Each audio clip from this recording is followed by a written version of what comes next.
안녕하세요. 멜묵상. 오늘은 출애굽기 20장 18절부터 26절 말씀 보도록 하겠습니다. 이제 오늘 본문은요. 이제 하나님께서 모세에게 십계명을 말씀하신 이후에 이제 이스라엘 백성들도 십계명을 아마 모세로부터 들었을 겁니다. 자, 그리고 나서 이제 그 이후에 벌어진 상황에 대한 이야기인데요. 예배 법칙, 하나님을 만난다는 것이 그리고 우리가 어떻게 살아야 하는지에 대해서 여러 교훈들을 남겨줍니다. 내용 한번 18절부터 볼게요. 뭇 백성이 우레와 번개와 나팔 소리와 산의 연기를 본지라 그들이 볼 때 떨며 멀리 서서. 그러니까 이제 하나님께서 이스라엘 백성들을 향해서 그리고 무엇보다 이제 모세를 대해서 십계명의 말씀을 주시죠. 그렇죠? 근데 그 상황에 막 우레, 번개, 나팔 소리 막 산의 연기에 불이 났다는 거예요. 어마어마한 광경을 봤을 겁니다. 굉장히 지옥 같은 광경이었을 거예요. 그래서 모세에게 이르되 19절 당신이 우리에게 말씀하소서 우리가 들으리이다. 하나님이 우리에게 말씀하시지 말게 하소서 우리가 죽을까 하나이다. 그러면서 중보자 모세가 필요합니다. 하나님께서 우리한테 직접 말하는 건 너무 너무 무서워요. 이렇게 이야기를 하는 거죠. 근데 우리는 이 본문을 보면서요. 그냥 막 지옥 같은 광경을 봤기 때문에만 무섭다고 오해할 수가 있습니다. 근데 그렇지 않아요. 왜냐하면은 십계명 그러니까 19장에서 20장으로 넘어가기 전에 하나님께서 십계명을 말씀하시기 전 있잖아요. 그때도 막 우레와 번개와 나팔 소리 있었어요. 예. 물론 백성들이 무서워하긴 했지만은 중보자를 요구할 정도까지는 아니었어요. 예. 19장 묵상한 분들은 아마 기억하실 겁니다. 근데 십계명이 선포되고 난 다음에야 비로소 중보자를 필요로 해요. 이건 뭘 말해주죠? 십계명은 우리에게 중보자의 필요성을 가르쳐 준다는 거죠. 십계명의 내용을 깊이 묵상하잖아요. 그러면 와, 씨, 나는 내 힘으로, 내 능력으로 하나님 앞에 설 수 없구나. 정말 무섭다. 나에겐 중보자가 필요해. 라는 생각이 들었을 겁니다. 자, 그래서 모세가 백성에게 이르되 두려워하지 마라. 왜? 자기가 중보자가 될 거니까요. 하나님이 임하시면 너희를 시험하고 너희를 경외하여 범죄하지 않게 하려 하심이라. 야, 너희들 고통스럽게 만들려고 하나님께서 이렇게 나타나신 게 아니야. 오히려 하나님을 경외하도록 하는 거지. 실제로 하나님께서 있는 모습 그대로 드러나잖아요. 그럼 지구가 그냥 멸망해 버렸을 거예요. 그러니까 우레와 번개와 나팔 소리와 산의 연기조차도 그러니까 이스라엘 백성들이 하나님을 경외할 수 있도록 교육적 효과를 통해서 이걸 보여주신 거지. 절대로 실제로 하나님의 모습이 전 존재가 이렇게 드러났을 때 겨우 이 정도로 끝나는 게 아닙니다. 그러니까 하나님께서는 자신의 능력과 위엄을 많이 줄이신 거예요. 근데 어쨌든 백성들 입장에서 무서우니까 백성은 멀리 서 있고 모세는 하나님이 계신 흑암으로 가까이 갑니다. 흑암으로 탁 들어가요. 그러니까 하나님께서 말씀을 주십니다. 여호와께서 모세에게 이르시되 너는 이스라엘 자손에게 이같이 이르라. 내가 하늘로부터 너에게 말하는 것을 너희 스스로 보았으니 너희는 나를 비겨서 은으로나 금으로나 너희를 위하여 신상을 만들지 말고 내게 토단을 달고 그 위에 내 양과 소로 내 번제와 화목제를 드리라. 내가 내 이름을 기념하게 하는 모든 곳에서 내게 임하여 복을 주리라. 그러니까 두 번째 계명을 다시 한번 반복하십니다. 두 번째 계명은 뭐죠? 하나님을 섬길 때 어떤 모양을 만들지 말라는 거죠. 왜요? 하나님에 대한 오해가 생길 수 있으니까요. 그러면서 토단 하나 쌓아서 토단이라는 거는 아주 이 화려하지 않은 되게 소박한 제단 하나를 가리킵니다. 그 제단을 가지고 거기서 제사를 드려라. 내가 내게 돌로 제단을 쌓거든 다듬은 돌로 쌓지 마라. 이거는 화려하게 하지 말라는 거예요. 단순하고 소박하게 하라는 겁니다. 네가 정으로 그것을 쪼면 부정하게 함이니라. 정으로 쫀다는 말은 그러니까 뭐 조각을 내 가지고 예쁘게 만든다는 걸 의미해요. 그렇게 할 필요가 없다. 그러면서 너는 층계로 내 제단에 오르지 말라. 네 하체가 그 위에서 드러날까 함이니라. 이게 되게 이 말씀이 왜 있어? 이런 생각이 들잖아요. 물론 이제 당시에 치마처럼 옷을 입고 다녔으니까는 이렇게 층계가 있잖아요. 그러면은 이제 하체가 드러나는 위험성이 있었습니다. 되게 창피할 만한 일이죠. 근데 그게 핵심이 아니에요. 보세요. 고대 사회에서 제단들은요. 아주 높은 층계를 가지고 있었습니다. 아마 고대 사회 제단 뭐 지구라트 이런 거 본 분들은 아실 거예요. 그러니까 계단이 빙글빙글 해 가지고 굉장히 높게 됐어요. 그리고 그 층계는 반드시 성직자들만 올라갈 수 있었습니다. 예. 근데 여기서의 제단은 뭐예요? 성직자만 올라갈 수 있는 특정 층계가 아니죠. 예. 오히려 그냥 단순한 누구나 갈 수 있는 층계입니다. 네. 층계가 없는 거죠. 그러니까 재단입니다. 누구나 갈 수 있는 재단이에요. 그래서 하나님 앞에 나아갈 수 있는 거죠. 자, 이걸 염두에 두면요. 우리가 어떻게 예배해야 되는지에 대한 원칙을 좀 알 수 있어요. 첫 번째, 하나님께 집중하는 예배입니다. 참된 예배는 인간의 기술, 기교, 공로로 이루어지는 것이 아니고 하나님의 전적인 은혜로 이루어집니다. 이게 무슨 말이냐면요. 하나님께서 제단 쌓으라고 할 때 뭐 정으로 조각하고 그러지 말아라. 화려하게 하지 말아라. 이렇게 말씀하시죠. 왜 그럴까요? 그 모든 화려한 것들이 결국은 하나님의 위엄, 하나님의 영광을 가릴 수 있기 때문입니다. 예. 그러니까 이렇게 생각해 볼게요. 우리도 우리의 예배 가운데 특별히 공적 예배 가운데 이 문제를 좀 중요하게 생각해야 될 것 같아요. 그러니까 우리의 예배는 우리의 인간의 기술, 뭐 우리 찬양팀도 있고 너무너무 좋아요. 아름답게 찬양하는 건 참 좋습니다. 하지만 그러니까 이게 우리의 예배의 본질은 아니죠. 예. 아름답게 찬양할 수 있으면 좋고 그것 때문에 우리가 마음이 고향되면 참 좋지만은 우리의 모든 예배의 중심에는 하나님이 있어야 됩니다. 예. 그리고 우리가 더 막 기교나 뭐 멋진 공간이나 이런 거를 보잖아요. 그러면 하나님을 향한 시선이 빼앗길 수 있어요. 예. 그러니까 오히려 우리는요.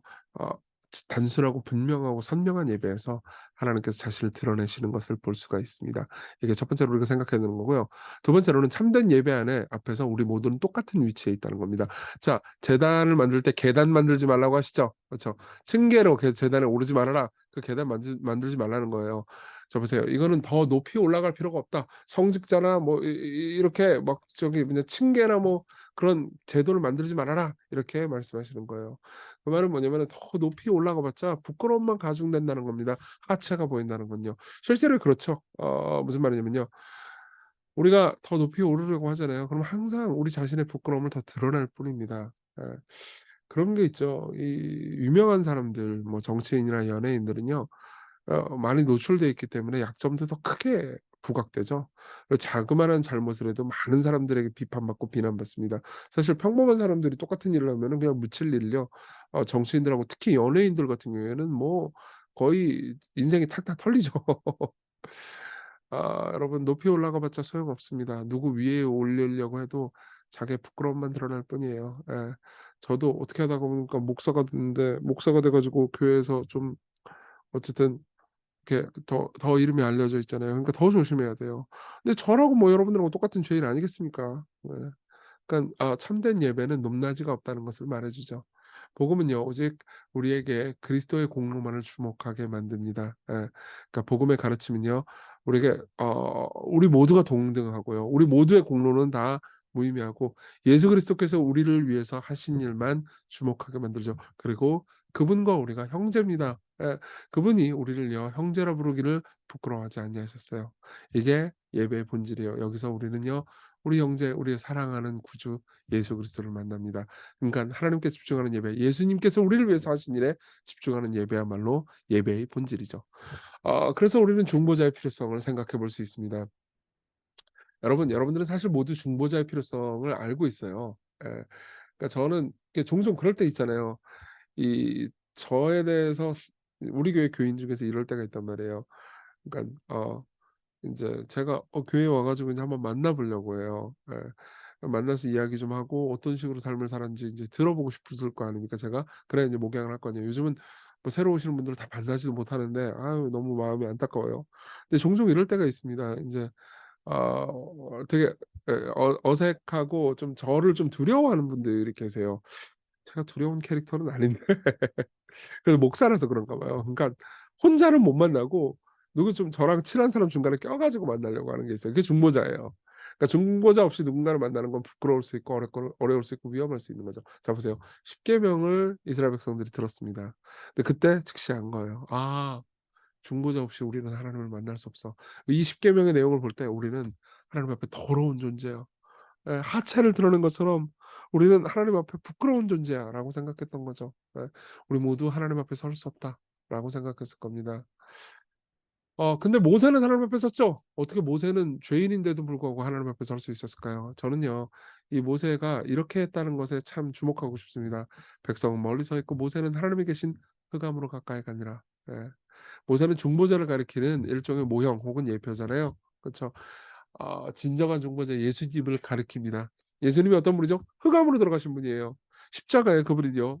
달리셨을 때 "육신으로부터 온 땅의 어둠이 임하여 제9시까지 계속되더니"라는 말씀이 있습니다. 그분이 십자가에 달리셨을 때 거기에는 흑암이 있었다는 거죠.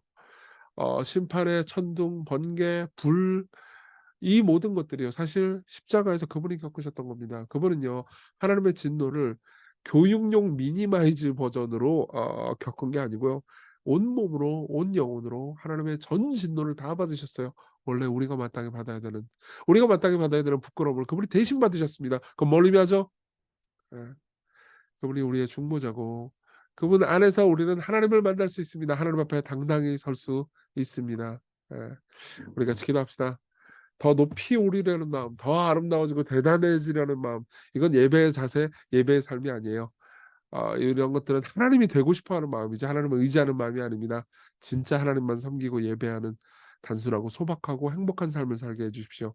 그리고 예수께서 우리의 부끄러움이 되시고 우리를 위해서 최고의 지위를 주셨습니다. 예, 그분이 우리를 하나님 앞에 서게 하셨어요. 그럼 우리가 높이 올라가지 못한들 그게 무슨 의미입니까? 예, 우리 같이 이런 좋은 마음 달라고 선한 마음 달라고 같이 기도합시다.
기도하겠습니다. 하나님 아버지, 우리의 삶이 하나님 앞에 서게 해 주십시오.